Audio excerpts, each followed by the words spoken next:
We have to, wake up to this. We ought to wake up that we've got to get our fiscal house in order, and that's part of the way to do it. You say whatever aid we're doing, Senator, and I just wonder, considering this is an emergency funding request, we don't typically see offsets for emergency funding requests.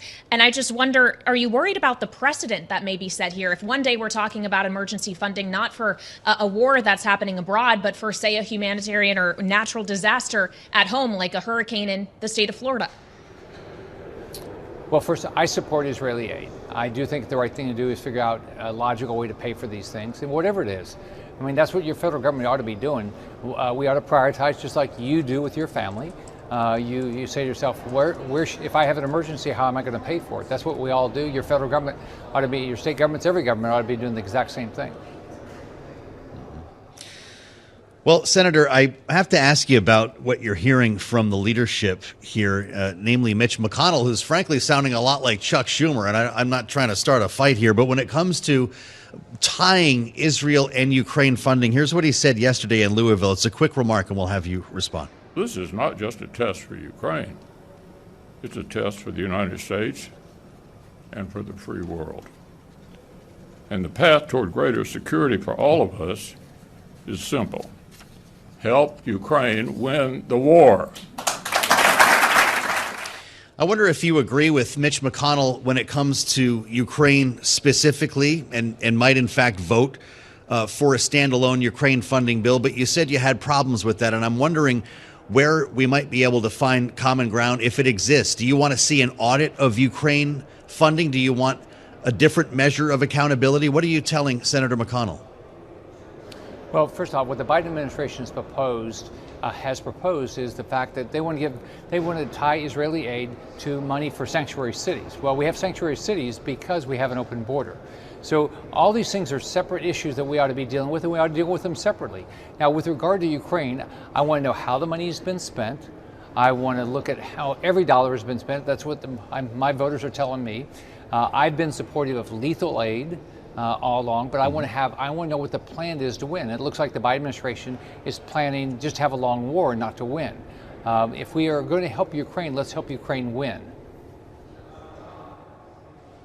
So when you say let's help Ukraine win, and you want to know, ultimately you have some questions that you would like answered here. Do you worry that in the attempt to get those answers, or that the answers cannot be that specific because this is a war we're talking about and it's inherently unpredictable in nature? Well, at least we ought to try. We ought to try to get the information. We ought to know exactly where the money has gone that we've spent. That shouldn't be hard to do. Otherwise, they've lost track of the money. We ought to know exactly what the Biden administration's plan to win is. That shouldn't be hard to do. It doesn't mean it might not change down the road as the war changes. But there's information. But this idea that we're just going to say, "Oh, we're doing this," and we're going to throw all this money at problems. I mean, that makes no sense to me. I mean, we need to be responsible with taxpayer money, and I plan. I've said that all along. But these are all different issues. The argument from Leader McConnell, and for that matter, I guess Leader Schumer and President Biden, for that matter, is that they are intertwined. That was the word that Mitch McConnell used yesterday, that these are national security threats that have everything to do with each other. Are you starting to doubt that case, Senator, when it comes to Ukraine? Well, first off, let's remember this. We have a Republican speaker in the House, and he has said he's going to do the Israeli aid independently. So whatever we want to do over here, all we're doing is, if we try to do something that's a global solution, is we're undermining what our Republican speaker in the House does, and we're in the majority in the House. So what we ought to be doing is listen to them, take what they give us. If we want to make that better, let's do that. But let's go support a new Republican speaker in the House to get what he wants done. And we can still do Ukraine aid. No one can say we're never going to do Ukraine aid, but we've been talking about this for months, and nobody wants to give us the information so we can make an informed decision. Okay, I understand what you're saying about the Republicans do have control of the House, but the fact is the Democrats do have control of the Senate. So not just on this issue, but also all of the funding battles to come, knowing we're facing down this deadline of November 17th. How hard do you think it is going to be able to reconcile the two chambers here and what they want to do? Well, hopefully we'll be able to reconcile it. It takes 60 votes to pass something in the Senate, so it takes Republican support to get something done over here. And my belief is we ought to start by supporting the new Republican Speaker in the House. So my goal is let's start passing appropriations bills. I don't know why we haven't done this before. I'm a business guy. You have a budget, you follow your budget, and you live within your means. We're not doing that up here. We don't even talk about that. We didn't even start talking about the budget until sometime in September, and the fiscal year ends September 30. That doesn't make any sense to me. And I've been up here 5 years. It's every year, because the leadership here wants to do these gigantic omnibus that nobody knows what's in it, that we've never read.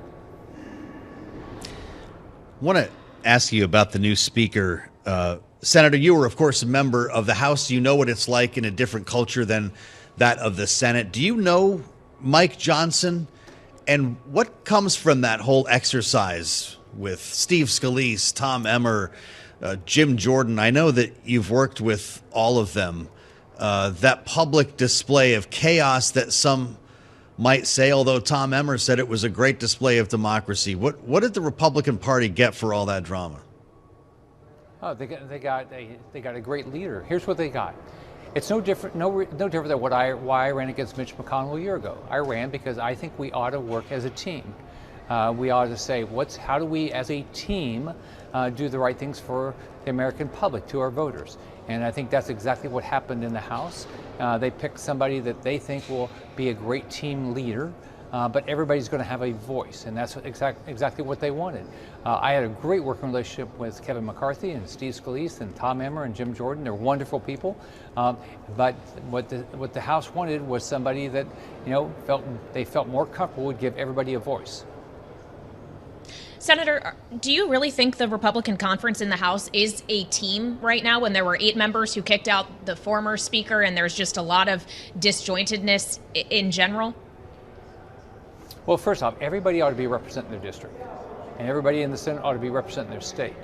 And we ought to find common ground, and it shouldn't be, there's Democrats should have the same positions I have because it's good for their state. The Republicans might not have the same position because they might think something's better for their state. That's how we ought to be governing ourselves up here. But absolutely, my experience with the House is they want to work as a team. If you look at what they did earlier this year, when a lot of people in the House had never voted for a debt ceiling deal, they voted for a debt ceiling deal that was going to make some structural changes. They were frustrated when that's not what ultimately passed, but that's what passed out of the House first. So absolutely, there's a team over in the House, and I look forward to working with them.